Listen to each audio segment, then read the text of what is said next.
북한은 그동안 적대적인 이 담화를 발표한 뒤에 바로 도발을 이어갔죠. 미국이 치명적인 위기에 처할 것이다. 초강경 대응을 하겠다라고 밝힌 김여정 노동당 부부장의 담화가 어제 나오면서 추가 도발 우려도 커지고 있습니다. 최근 북한의 ICBM 발사 성공과 함께 7차 핵실험 가능성도 우려가 되고 있습니다. 관련해서 이물출 국동문제연구소 교수와 함께 최근 북한의 도발 특징, 전망 짚어보겠습니다. 어서 오세요. 네. 어서 오십시오. 네, 안녕하십니까. 안녕하십니까. 김여정 부부장 담화 또 나왔습니다. 상당히 거친 단어를 사용을 했어요. 주목되는 부분이 어디입니까? 일단 이제 기존에 자신들이 계속 미국 측을 향해서 언급해왔던 내용들이 지금 그 연장선상에 일단 있는 거예요. 네. 그러니까 이제 가장 강조하는 것이 이제 이중 기준이죠.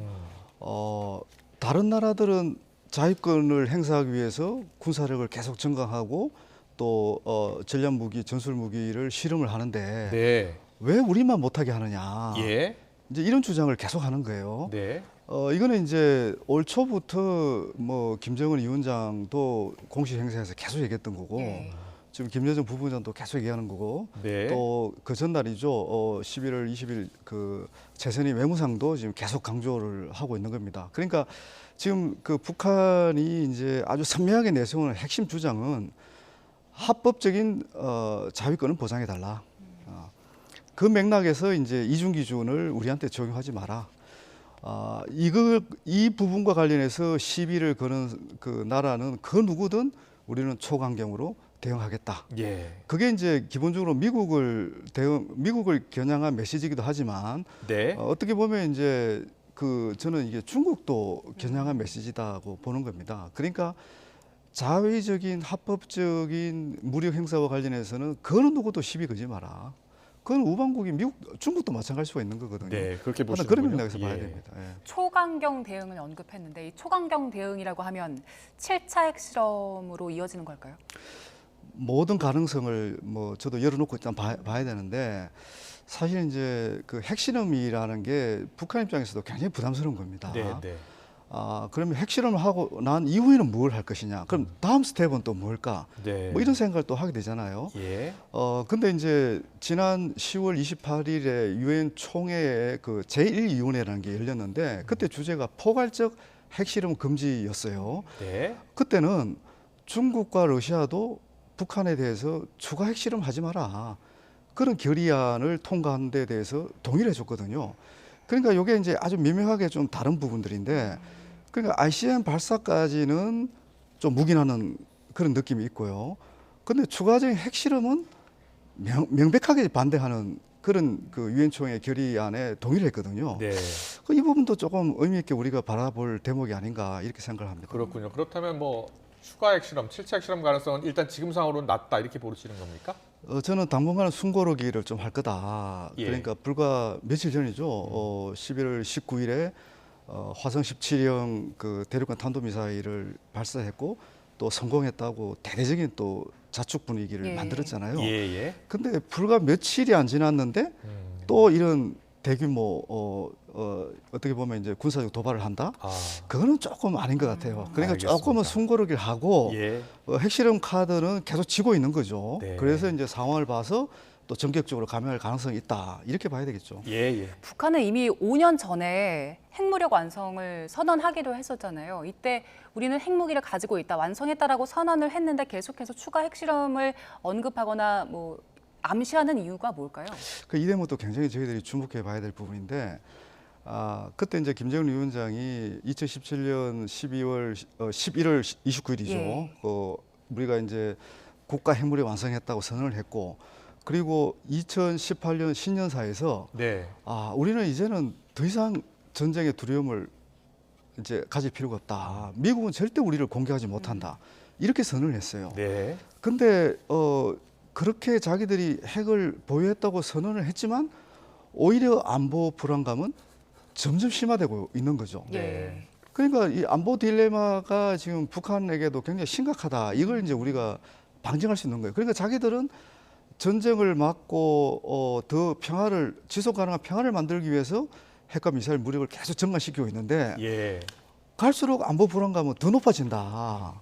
이제 그걸 보여주는 거거든요. 네. 그러니까 자기들이 지금 핵무기를 더 많이 만들어내도 과연 안심할 수 있을까? 저는 그건 아니라고 보거든요.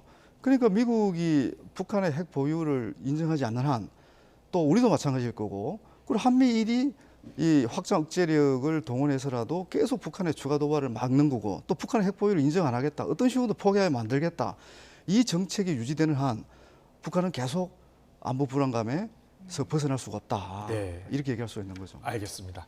김정은 위원장이요. 최근에 이제 전술핵 부대도 직접 가서 지도하고 ICBM 부대의 이야기도 꺼내기 시작했습니다. 그리고 또 ICBM 화성 17형 발사 현장에 가족들, 이설주 여사라든지 또 딸도 데리고 나갔다는 게 이제 국정원의 판단 아니겠습니까?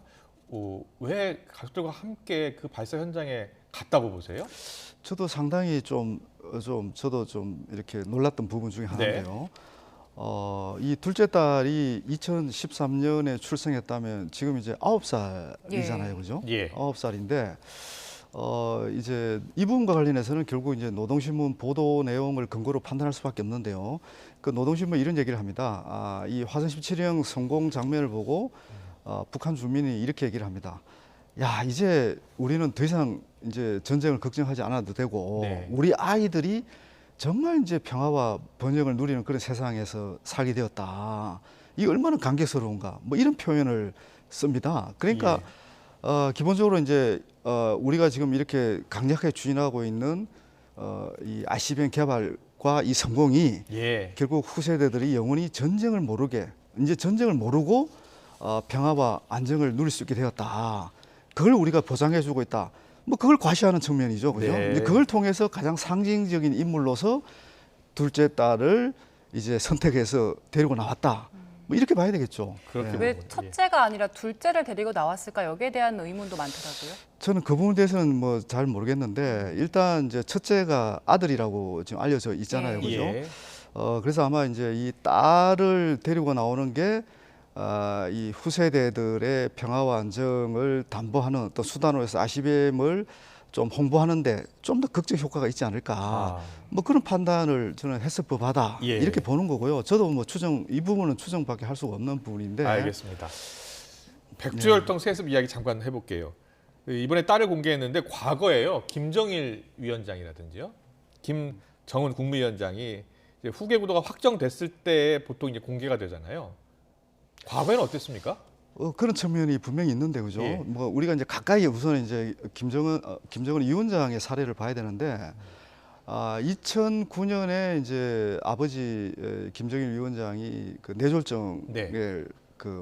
당합니다. 그래서 이제 근데 잠시 회복을 했었어요. 했죠. 예. 근데 이제 거동이 굉장히 불편하고 그랬죠. 이제 그러면서 본격적인 아마 이제 후계자를 지정하고 후계자 수업도 하고. 하고, 그래서 이제 2010년 9월달에 제3차 당 대표자 회의를 열었는데, 그때 처음 이 김정은이 나옵니다. 그랬군요. 예, 예. 그리고 나서 이제 바로 이제 10월 10일 당 창건 기념일에 이제 인민들도 직접 볼 수 있도록 이제 직접 이제 보여줍니다. 그때 이제 화면이 있었으면 좋았을 텐데. 예, 그래서 이제 그때 나이가 24살입니다. 24살 예, 때. 24살 때. 그렇죠. 근데 이제 제가 이제 북한 연구를 하다 보면 2009년, 2008년에도 현지 지도에 동행한 그런 모습들이 보여지거든요. 네. 그러니까 이제 공식적으로 등장한 시기하고 비공식적으로 이제 김정일 위원장이 아들 김정은을 데리고 다닌 시기는 좀 다를 수 있는 그런 상황이고요. 네. 그리고 후계자 얘기를 하는데, 사실 이제 우리가 김여정 그 여동생 김여정이 나왔을 때 다들 또 뭐 김여정이 후계자 되는 거 아니냐, 그런 또 논의를 많이 했잖아요, 그죠? 네, 그런 관측도 있었어요. 있었잖아요. 그 지금 이제 또 딸이 나오니까 이제 딸한테 후계자를 세습하니까 이런 식으로 얘기가 나오는데, 북한에서 후계자 되는 게 굉장히 어렵습니다. 예. 그러니까 이제 공식적으로는 뭔가 이제 북한식 표현을 하면 혁명과 건설에 있어서 상당한 공적이 있어야, 그렇군요. 그 예. 공적을 또 주민들이 인정해줘야 그때 이제 공식적으로 이 사람을 내가 후계자로 삼겠다, 이렇게 얘기할 수 있는 거예요. 이제 거기에다가 이제 뭐 사상 이론적인 예지 능력, 뭐 얘가 이제 딸이든 아들이든 여동생이든 정말 뭔가 비범한 구석이 있다. 또 김정은 위원장이 갖고 있는 어떤 그런 또 카리스마 같은 게 비슷한 게 있다. 예. 이제 그런 거 판단했을 때 이제 공식적으로 이 사람을 내가 후계자로 선정한다. 뭐 이렇게 얘기를 하는 거지. 네. 이렇게 막 나온다고 해서 TV에 등장한다고 해서 뭐 후계자 수업 들어갔느냐. 물론 그 과정일 수도 있어요. 왜냐하면 그 과정에서 의외로 그런 비범한 능력과 뭐 성과를 보여준다면 그러면 더 빨리 또 지정할 수도 있겠죠. 그러기에는 김정은 위원장이 젊지 않습니까? 그렇죠. 예, 알겠습니다. 그렇다면 김정은 위원장이 처음 모습을 공식 석상에 드러냈을 때 24살 때 그 이후로 뭐 무언가 공적이라든지 성과를 냈던 게 있습니까? 근데 이제 2010년부터 공식적 활동을 많이 이제 하기 시작했어요. 했는데 2011년에 갑자기 김정일 위원장이 사망할 거라는 걸 아무도 예상을 못 했잖아요. 예. 그죠? 그렇죠. 그러니까 굉장히 짧은 후계자 수업을 받은 거고, 근데 그 짧은 시간 동안이지만 김정은 위원장은 나름대로 중요한 또 보직을 다 맡고 있었고, 또 나름대로 이제 성과를 이제 보여줬는데 불충분했죠. 많이 부족했죠. 그러다 보니까 2012년에 공식 선거하면서 한 몇 년 동안 굉장히 열심히 성과를 냈어요. 네. 그 성과의 핵심이 이제 결국은 주민들이 체감할 수 있는 뭐 건설 부분이라든지, 예. 그죠? 뭐 그러니까 이제 위락 시설 같은 것도 많이 짓고 아파트 살림집 이런 것도 많이 짓고 그런 것도 건설하고 뭐 그리고 이제 할아버지 김일성 또 흉내도 흉내도 많이 내고 예. 또 자기 나름대로의 사상이라든지 이런 것도 많이 이제 정립을 하고 뭐 그러면서 어떻게 보면 이제 그 김정은 위원장은 공식 선거된 이후에 실적과 성과를 많이 냈죠. 그러면서 이제 10년째 되는 지난해에 그 성과를 대대적으로 이제 선전 홍보를 하는 겁니다. 네. 그러면서 이제 수령의 반열에도 올려 세우고 그만큼 이제 이 사람은 명실상부한 우리의 지도자다. 그만한 능력과 어떤 성과를 보여줬다. 이렇게 이제 대대적으로 또 지난해 연말에 또 선전했던 거죠. 그랬군요. 알겠습니다. 좀 더 듣고 싶은데 시간 관계상 여기서 마무리해야 될 것 같습니다. 지금까지 이물출 국동문제연구소 교수님과 함께 최근 북한 동향, 도발의 특징을 알아봤습니다. 고맙습니다.